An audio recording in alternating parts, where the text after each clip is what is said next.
Coming up on this episode of Embracing Change with Lucretia Bowman and Jennifer Osborne. She was like maybe 5 or 6, and she was like, so why didn't you come and get me? I didn't think you liked me. And I was like, oh my God, I didn't like me. It had nothing to do with you.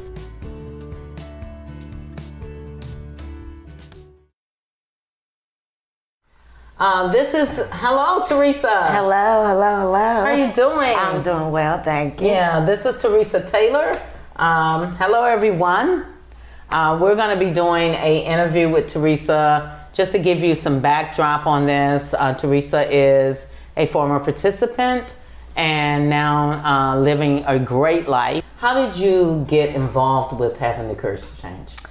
I came to Having the Courage to Change in 1998, and I remember that because my daughter was 1, and my first pass was going to be to host her birthday party. And she had turned 1 year old, and I remember we were in the house on Kenny, and I just remember, like, I have to follow the rules. I have to follow all the rules so that I could get my pass at the end of the week. And Thursdays were long. I remember Thursdays were long days because we do, I guess I'm not sure if I was working or something at the time, but then at the evening we would have the Bible study with Geneva, and Geneva would pray over us and pray for us and give us a word, and that's how I got here. Yeah. And so in that moment, going back to that one Thursday when your daughter was 1 year old, and you knew with the brokenness that you came to Having the Courage to Change with, not that identified who you were, it was just what you were going through. Mm-hmm. You knew that there was a bigger picture, and at that moment on that Thursday evening, I always think that there's catapulting moments in our lives. Mm-hmm. And I believe that night was a catapulting because all you knew is that I had a baby. She was 1 year old. I want to be present for her birthday, so I'll do whatever I need to do. And so when you think about that, what was that journey like? Just making that decision of I'll do whatever I have to do to get where I want to go. Yeah, and another thing too, with that night, that first Thursday, as I said, Geneva had prayed over me, and her word for me was love. And at the time it was okay, fine, I'll be loved. Just let me get this pass and see my baby. But that stuck with me after, like 22 years, and and your other quote, you'll never find the meaning or definition of life until you come back to the source. Mm-hmm. And the source for me, as I learned once I got 50, this stuff never, unfortunately, I didn't get it while I was here in the house. I got it just over time, over the hills and the valleys. And so, going back to that source, finding it's the love inside of me from God. And then so, one thing, this was the God honest truth. What kind of got me clean was I didn't want to embarrass my child. She, had started school, and I know kids are ruthless, and so, I knew I was, people knew me, people knew my dad, and I just didn't want people to tease her, because your mom is a crackhead, and so I just started really getting it together. And then actually I like dibbled and dabbled, and then just, one day I had a night, and I woke up like, I'm not doing that no more. Oh, wow.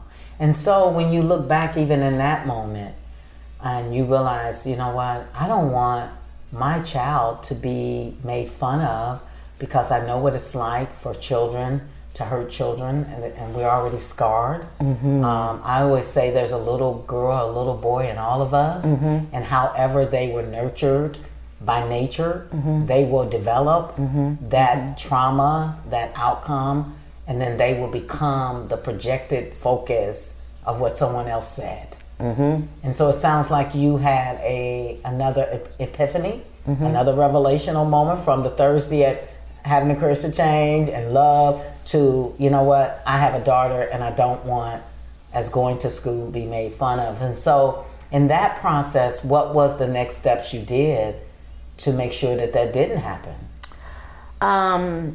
It was a struggle because as soon as my mom, who was taking care of my daughter, as soon as she realized, okay, she's not gonna do this no more, and it was maybe like a week, then bam, here comes my baby. And I'm like, you know, it was a lot because I wasn't even sure. I mean, I still had my crack pipe in my dresser, my side table for 10 days. I kept it for 10 days. Yeah. And so it's the crack pipe in the side table and me and the baby in the bed. And so it was a struggle at the beginning. And I mean, my daughter's 23, and when I think of stuff, I still will text her like, you know, I really want to apologize for this, that, and another. And she'll say, it's okay, Mom. And I'm like, no, it's not. No, it's not. And I'm going to tell you why. And so as I mother myself, I'm, you know, still mothering her. And it was a struggle, but it was just, I just wanted to be, I wanted to be there for her. Okay. I did not want her to think that because I was gone those days, because she made a comment, she was like maybe 5 or 6, and she was like, so why didn't you come and get me? I didn't think you liked me. And I was like, oh my God, I didn't like me. It had nothing to do with you. And so I just, you know, I started just doing everything I could for her. A lot of people thought I was hard on her, too hard on her, but I knew the genes she had in her. I was a recovering addict. Her dad was a recovering addict. So I knew that I needed to, you know, keep my hands and my eyes on her at all times. And, you know, it could be helicopter parent. I don't care what people call it, but it's kind of like God does me. Okay. You know, his eye is always on me. There is nothing that concerns me that he doesn't get in the midst of. So I try to be that kind of mother. Okay. And it kind of, you know, it's kind of working pretty good. Yeah, and so what I hear you saying is that moment in 1998 with your daughter, I just wanted to pass, and just to explain a little bit about passes, let's talk about that. Some people may understand it, may not. I know that some people like detail. Passes are when you were in the program, there were things you had to do in order to get the privilege of being able to go home for a certain amount of hours over the weekend. Because programming is from Monday through Friday from 9 o'clock in the morning till about 9 o'clock at night. So it's like a 12-hour. It's like a 12-hour job. Yes. 5 days a week. Yes. Because I believe that you have to put as much in it, if not more, than you did out there on the streets. Than you did on the streets. And so you were working towards, in 1998, to get that 10-hour pass. And whatever we would have asked you to do, you was willing to do it. And then we skip up to her being 5 or 6, getting ready to go to school. And then your mother giving her back in a week, and a pipe being in one drawer, baby in the bed, still got to make some real decisions, knowing where her genetic genes are coming from, understanding where you even came from. In this culture that we stand in now, with racism, systemic racism, with sexism, with just social injustice and all of the systems. The Bible talks about it. He says, be in this world, but not of it. Be conformed by the renewing of be transformed by the renewing of your mind, but don't get conformed into the world. And so some of our brokenness created us to get conformed. And so even with what you experienced from the time your daughter was 1 till she was 5, and the decisions you made and the choices you made, what else was another catalyst to keep you moving forward? One thing, I mean, because all of this is my daughter. Once she started going to preschool, I just realized how smart she was. I mean, and people didn't believe me. Like 9 months old, she was saying like, Poppy, Nana, Mama, and you know, she was walking at 9 months. And so I realized like, you better really get it together, because this kid is quick. And you know, one day she came home and the teacher, she had pages and pages. She was like, look at this book I wrote. And I opened up the book and I was like, what book? And she was like, those are words, aren't they? And I was like, no, they're not. And she was like, these aren't words? And I was like, no. Well, show me what words are. Okay. We had a chalkboard and she learned how to write that week.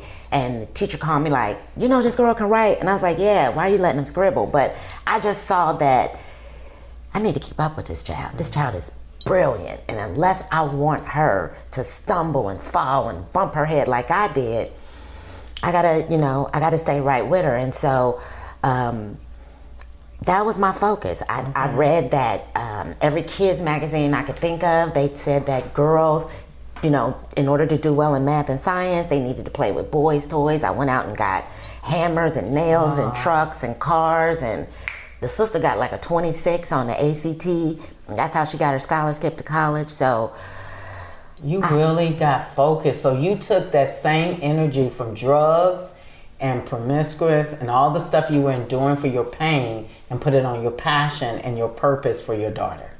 But let's talk about even the journey just for you. Like the things you had to then learn to nurture and parent you. Because even though you have a focus on your daughter, that's a great purpose. And I've learned that. And they can keep us for a while.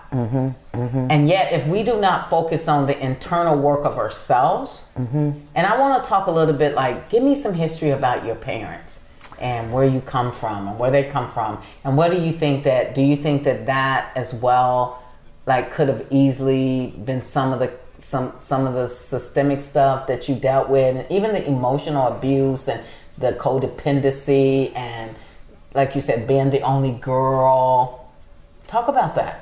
And honestly, Lucretia, and that's one thing that I realized once I got like 50, when I turned 50 about 3 years ago, I realized I've been taking care of everybody else.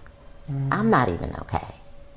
So in the midst of mothering her and, you know, guiding her and building her to what the best she could be, I ended up going to college. I ended up finishing college. I set a goal. I said, you know, you got to get this before you're 40. If not, shut it down and, you know, let her do her thing. And I did it, still smoking at 39. I finally graduated at 39. I think I had about 6 or 7 more months to go before I turned 40. And I did it.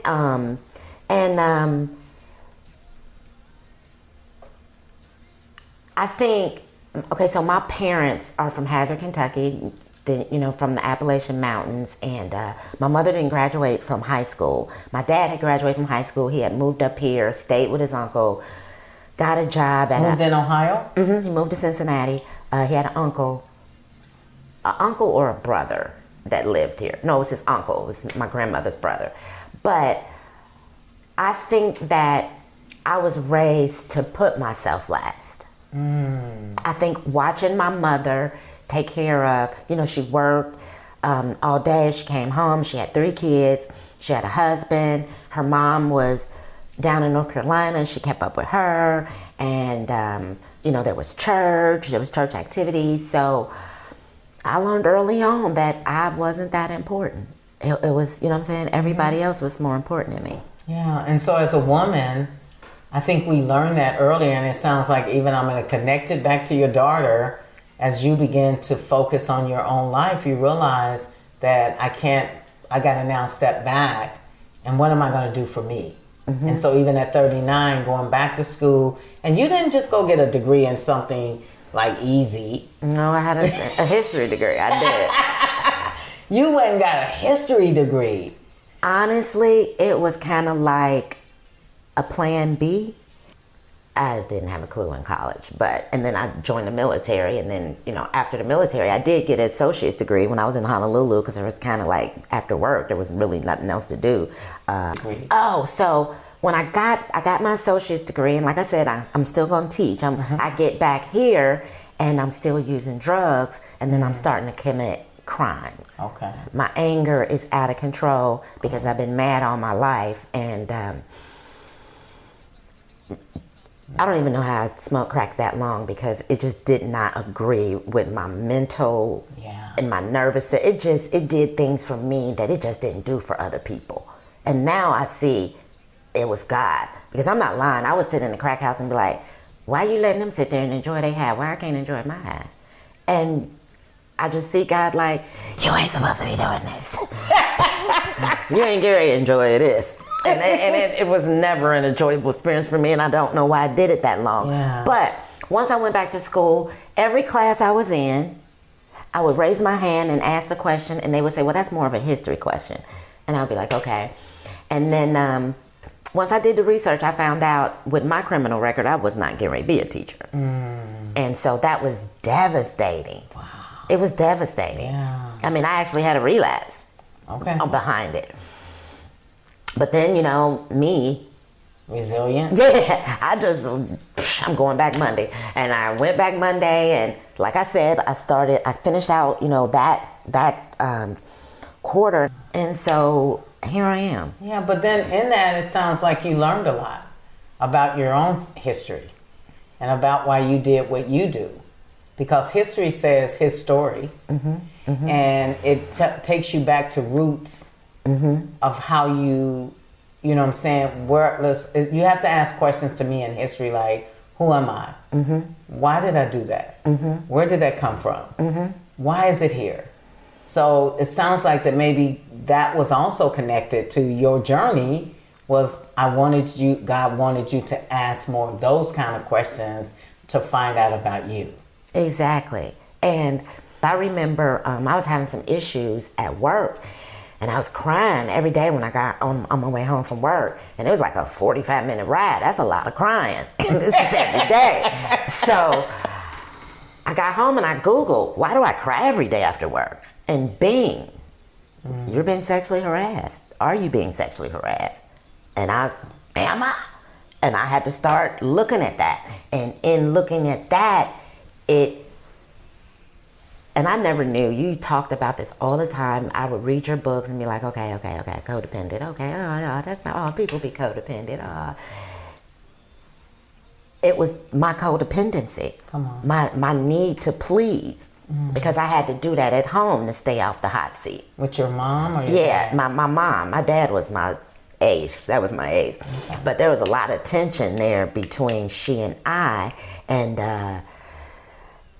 that was the other part. I was getting it at home, and then I'd come home, and it was the same thing at home, and it was the same thing at work. And I was like, I'm not getting any breaks. And so when I turned 50, I went on a cruise by myself. And I mean, God did a lot. He showed me a lot of stuff out at sea. Wow. And when I came back, I lost all my friends. He said, I lost all my friends. I lost all my friends because, you know, I started standing up. Okay. You know, that picture I showed you, I started standing up. I started using my voice. Okay. Because as much as I talked and fussed and cussed, I still felt like I wasn't expressing myself. I was saying what I thought people wanted me to hear. I was saying, remember I said I was a good rule follower. Because you said that in the beginning of this conversation. And then even in the military, nobody knew I was on drugs because I was a model soldier. Okay.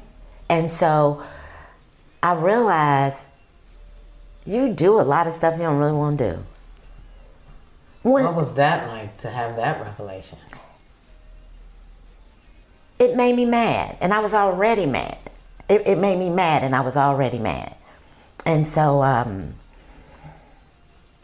I learned, like I said, I probably was born a historian. I learned that in a conversation sometimes, especially in the moment when there's contrast, I've learned, you know, this and this and this, they don't like come out and it's not. But I learned, give me something to write with, and you gonna hear me loud and clear. So I learned maybe your best bet is to write what you need to say. Okay. So you learn how to express yourself through writing. And did that help you make your 5-year goal to get you to where you are today? Yes, that, like I said, when we came here and I learned vision boards, and I even had a vision notebook. It was like remember it was an old, what it was from. It was from one of them hospitals, and it was an emergency preparedness kit. Yeah. And I was like, okay, I'm gonna leave that part on there, but I put all these pictures. And on the inside, and it had the big. It was one of them old school notebooks, and it had the big. And I started, I had a section for spiritual, financial, educational, and recreational, because you got to find something else to do, because those first. That first little bit, I started, I found, okay, I got a little control over this crack a little bit now. Okay. So when my daughter would go to sleepovers, I could get high all night. And that's how I end up stopping, because I went out and I drank, and then I end up getting high all night, and I woke up the next day like, girl, you ain't doing this no more. I think I had about 36 cents in the bank. I had just got paid. I mean, my bills were paid. And I was like, okay, Teresa, there's no such thing as a responsible crackhead. It's not happening. And so it was time to wrap that part up. But you began to look at your vision boards. Yes, and I began to make steps, and I started reading. I kind of read it like, and I have it on Audible. Every year, I kind of, take a week at work and listen to Napoleon Hill. Okay. How to Think and Grow Rich. Yeah. And so, what does he say? Something about success is the progressive realization of worthwhile goals. Something. Okay. And I start realizing, okay, you can, you can, what I'm saying? You just got to do those little steps, baby steps. Sometimes I maybe couldn't take a step as big as I wanted to. But then, God starts saying, why don't you just work it monthly? Do what you can do monthly. Yeah.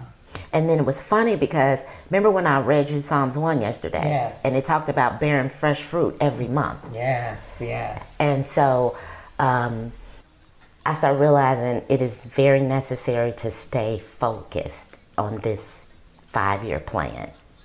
And I looked, one time I had read somewhere that said, if your situation were to stay the same for the next 5 years, would you be okay? And my answer was, no. H-E double hockey sticks, no. I hated my job. I hated where I was living. I didn't have friends, and I didn't kind of want that many anyway. Right. You know what I'm saying? And then I was like, no. And so that was my plan. So it sounds like if we had to describe you in one word, it would be tenacity. It would be resilience. It would be determination. Would you agree with those words? I would agree. Yeah. Tenacious. That's kind of, with the T. Since Tenacious Teresa. I remember I had a boss that was a horrible bully. And she just stayed on me, and it had gotten so bad that she had written me up, and her intention was to put it in my official government file, and it would have sat there for 3 years. And so this move that I'm about to make would have never happened. Okay. And I saw that, because like I said, I've got this plan to get out of here, and y'all, how you gonna not like me and try to stop me at the same time? Okay. Well, I just kept on. I kept writing. I kept sending people notices, letting people know. And one thing, and this is a given with you and I, but I said this last night. There's a Joyce Meyer Bible study that I just do it over and over every year. I've probably been doing it about 5 years. I've done it 5 times. I just don't even feel like, I don't know, I look for other ones, but this one speaks to me. And I'll never forget, I forgot what the subject was, but the scripture was, meanness gets paid back in meanness. And that's when I start going hard. That tenaciousness set in, and this is not, this is more so a testimony to, kind of like, to the glory of God, to what He can do.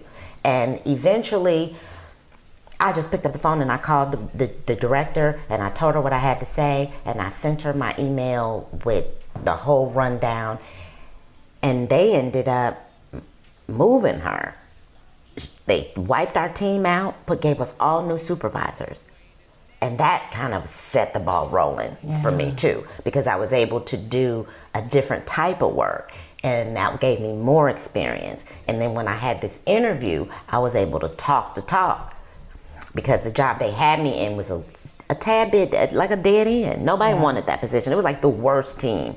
And that's why I was saying last night to the ladies, never despise death, small beginnings. Yeah.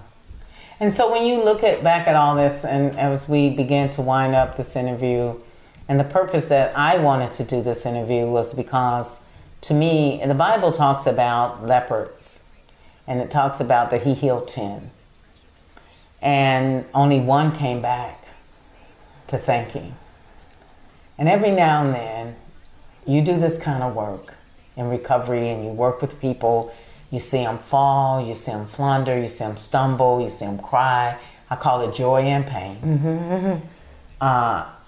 And you get a chance to see them excel. I've always, we talked about this last night, Geneva talked about it, we always seen your greatness in you. Amen. We always seen your ability to be more than what you were illustrating in your behaviors in that time. And so when you think about having the courage to change, City Gospel Mission, and the recovery program, and as I am looking at expanding this ministry, building a house from the ground up, renovating the current houses we have, when you look at that, if you could say, do you believe the City Gospel Mission addresses brokenness, addresses love, addresses compassion, help people in systemic racism? How would you just take all of that and put it in a bowl and share to the world what your experience has been in all of those things? The law, the love, the compassion, the process, all of it. I'll say this first. I used to, I called you guys, you and Geneva, Old Testament and New Testament. And one thing I will say about having the courage to change, the City Gospel Mission, is it's kind of like, it's Bible based, because you've got your Old Testament, you've got your laws, you've got your rules, you've got your structure around here. And you all don't let up on that. I hear you a little lenient than you used to be, but hey. And then there's the love. There's the New Testament. There's that, you don't have to live by the law, but you got to keep them. You know what I'm saying? And we do, even though we're living in the New Testament. The grace. We still, try not to lie. We try not to kill other people. And you know what I'm saying? We're still keeping those laws, but it's, this is just like the Bible in flesh. It's like the Bible. If you want to see a video of the Bible, I feel like you should come here. Wow. Because you've got all different kind of people. You've got men now, you've got women. I've never come here dead flat broke. I've always, I always had a good job. I've had apartments, I've had cars. But nobody knocked me for having that. You know what I'm saying? And so this, to me, this is the Bible. This is God. This is who he is. You know what I'm saying? Yeah. You can't go to jail and see this. You can't go to a 12-step meeting and see this. You know what I'm saying? Yeah, I do. You can't go to, I don't want to say names of other organizations, but halfway houses.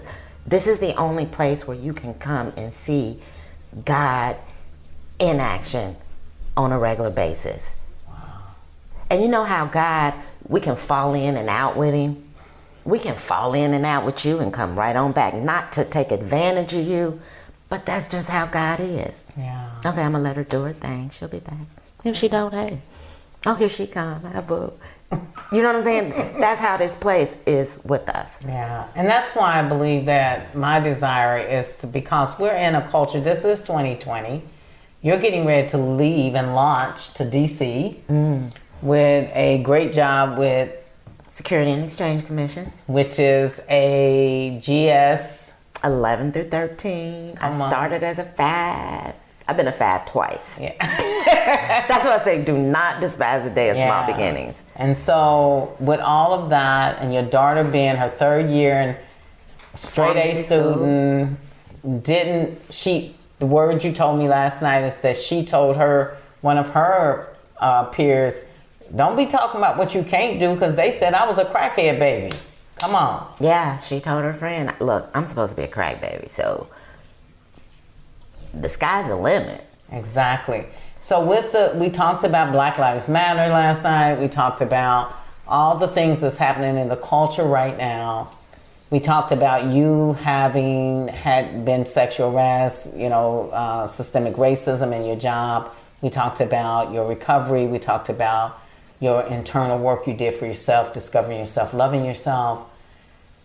So, and all that you said just now, which you couldn't have said it better, is that this ministry is the Bible in flesh. When you see the culture the way it is today, what encouraging words would you give someone just like you of color, a woman of color? What would you say to them? What would you just say? What would be the message? You say to women? To women and to women of color, both. I suggest to ladies to be your own best friend so that you can be yourself and so that you can be who God called you to be. And not just be your own best friend without God. He's a given in this picture. But be your own best friend. Mother yourself. Your mom wasn't hot. You had the best mom. Mother yourself, sis. You didn't have the best dad. Be your own daddy. Yeah. Find people in your life that can help those areas that was missing. It sounds like that's what you did. And God began to give you, whether it was through an affirmation, through videos, books, whatever, history. He just began, your daughter, he just began to give you opportunities through other people and through things, and you knew it was God taking you on this journey, is what I hear you say. And then I love what you said last night too. You said one thing that was beautiful. You said, when all the drugs are gone and all the sex is gone and all the emptiness that I used to use to make me feel better, I had to learn to face the pain and still get up every morning, go to work, do my best version of myself, cry if I needed to, laugh when I needed to, and began to know that I'm going to get through this. It was the worst. Yeah. It was the worst. I think last year was the worst year of my life. Honestly. And then 2020 comes, and then it's a COVID. But, God is like, girl, I work in pandemics. I mean, and just like I said last night, at first I didn't even get the job. 2 people passed it up. Talk about it, yeah. I applied for the job in January, February, and they were like, 2 weeks later, they were like, oh, not referred, big red. Now, okay, fine. And I, moved on. I applied for a job at my job, and worst interview ever. And now I see why. God was like, I didn't want you to get that. I had something else. And January, February. 4 months later, I get an email, SEC, and I was like, what? Interview? And I told my boss, and I'm starting to see that I think I'm going to live my life this way from here on out. He was like, so what are you going to do? I said, it's either practice or I get it. And they called me the next day, and I just, been moving along. But like I said, last year I thought was the worst year of my life, and it was the loneliest. It was one of the loneliest years of my life. So my first time living by myself in 20-some years. My daughter was 23 and 22 years. And I thought it was, I didn't think I was going to get, I never thought 2019 was going to end. And then, like I said, we get to 2020, and it was mess at work, and then finally that broke up, and then the COVID happened, and then, you know, everybody was isolated, and I was like, okay, hey, welcome to my world. So, and 2020 is, I just thought about it like, this is the perfect vision year. Yes. And this is the year when the 5-year plans show up. Yes. And so here I am, and I wasn't even gonna call you, remember? Yeah, I know. But I was looking for a mover. And not that I wasn't call you because it wasn't gonna be that long, and I just, you know, but I was looking for a mover, and the guy answered the phone, and I was like, is Lucretia your mama? And he was like, yeah, and I was like, what? And then I text you, I just guess who's moving me, and then you was like, blah, blah, blah. And then I start telling you, and then and then I woke up a couple days later like, hey, I think I'm gonna have to come over that way because I don't want to go backwards. Yeah, I don't want to go back to the toxic relationship with my mom and all those things. I don't want to go backwards. I want to leave here on a clean slate, and this is the safest place I know. Yeah, I'm so grateful that you decided to be a part of our lives, but I'm really grateful that you decided to let God do exactly what he said, take the broken pieces and put them back together, and then launch you. And I feel like this moment has been like a new baptism. He's washing off any residue that could try to link itself to you as you move forward in your new adventure. And I am so grateful that having the courage to change and City Gospel Mission could be one of the greatest parts for God's way of doing things, to help you have the best life ever. Yes. And fulfill your 5-year vision. Yeah. To be with your daughter, to be in DC, to be having a job. Girl, who, like you said, you were so shocked with the 6-figure that you thought they had made a mistake. Yeah, I had to call them. For you, like you're saying, from a time in the crack house to God almost sending you to the White House. Close. Almost, very close. You'll be working on the same street almost.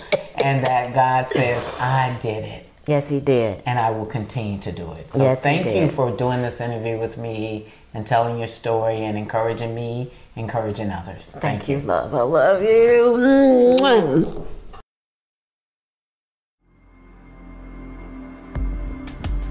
You've been listening to the Embracing Change podcast.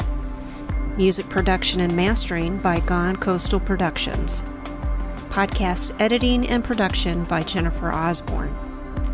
Podcast copyright 2020 by Lucretia Bowman.